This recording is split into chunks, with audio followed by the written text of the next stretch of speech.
I'm going there to see my Savior, who shed for me his precious blood.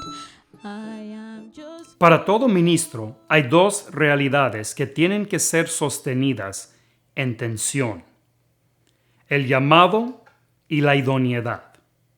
Es fácil confundir estas dos y concluir que la falta de la idoneidad equivale a una falta en el llamado, o concluir que tener el llamado es sinónimo con ser idóneo. En parte esto se debe a la extrema dificultad de mantener en la mente dos verdades tirantes simultáneamente. La resolución natural es enfatizar uno o el otro. Pero este simplismo solo calma el tumulto interno, no resuelve la tensión. Debemos declarar enfáticamente que el llamado al ministerio es por parte de Dios, y los llamados no necesitan de mi aprobación ni la de nadie más para validarlo. El llamado es una de esas verdades que la unción que hemos recibido nos enseña, y no tenemos necesidad que nadie nos instruye. Es decir, nadie te puede decir si tú eres llamado o no. Tú lo sabes, y tú lo tienes que saber. Por más que alguien te afirma que eres llamado, no lo hace cierto. Y por más que te insisten que no eres llamado, no por eso dejas de serlo. La vocación de Dios no es del que quiere ni del que corre, sino de Dios que tiene misericordia. Y es antes de haber hecho ni bien ni mal, para que sea por gracia y no por obras. No existe una alquimia espiritual que puede convertir el plomo del entrenamiento en el oro del llamado. Pablo dice que él fue llamado desde el vientre de su madre. Ahora, yo creo que él hacía referencia a los dones inherentes. O sea, en términos biológicos actuales, se puede decir que Dios programó su código genético para la obra del ministerio. Pero aun si hay otra forma de entender esta declaración, el punto central es que el llamado al ministerio no es contingente de la habilidad o capacidad del que es llamado. Es un desprecio arrogante pensar que uno puede sintetizar el llamado con los elementos de esfuerzo, deseo y entrenamiento. No se puede. Dice: nadie toma para sí la honra, sino que el que es llamado de Dios. Y si Dios es el que llama, ¿quién puede oponerse? Pero hay esa otra verdad que también tiene que ser sostenida: la idoneidad. Ser llamado no es lo mismo que ser idóneo. Es un menosprecio imperioso suponer que nuestro don inherente nos exime del tedio del esfuerzo y el entrenamiento. Es posible que tú eres un erudito natural, un genio de primera clase, pero aún los genios tienen que aprender todo lo que saben. Los llamados tienen que crecer en gracia y en conocimiento.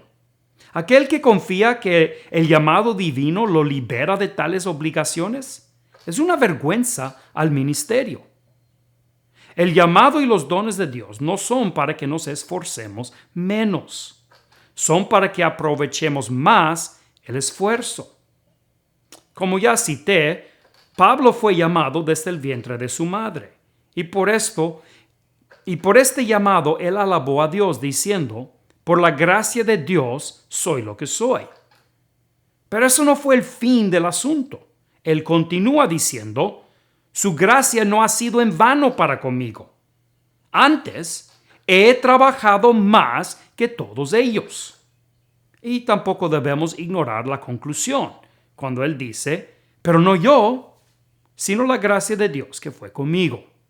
Pero si ves, dos grandes verdades en tensión: el llamado de Dios, dado por gracia, el cual hace al hombre digno del ministerio, y el esfuerzo por parte del hombre, el cual hace al ministro idóneo para la obra.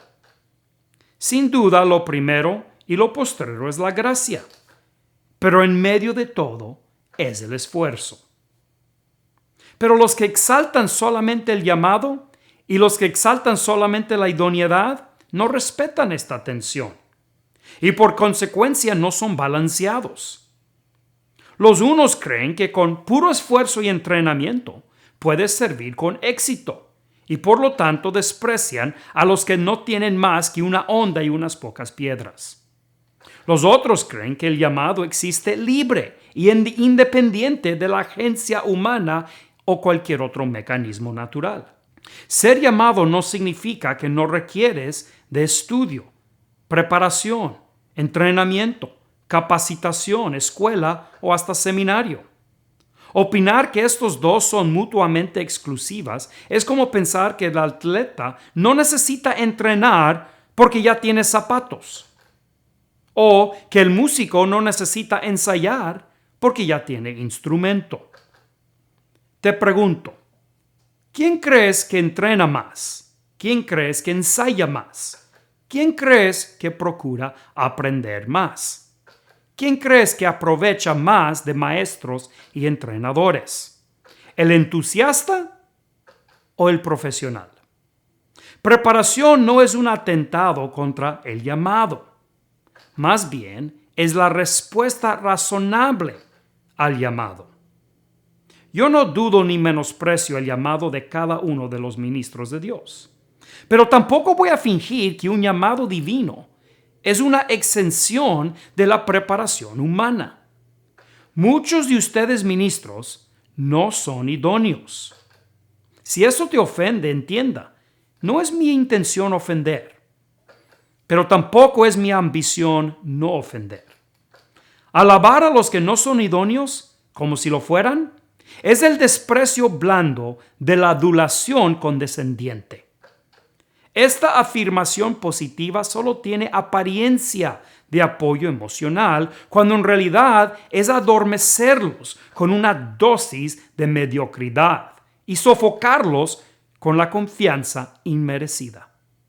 Mi intención es llamarles la atención a una falta que sí pueden corregir. Yo estoy convencido de que cada uno de ustedes, llamados de Dios, tienen la capacidad, el potencial de ser idóneos.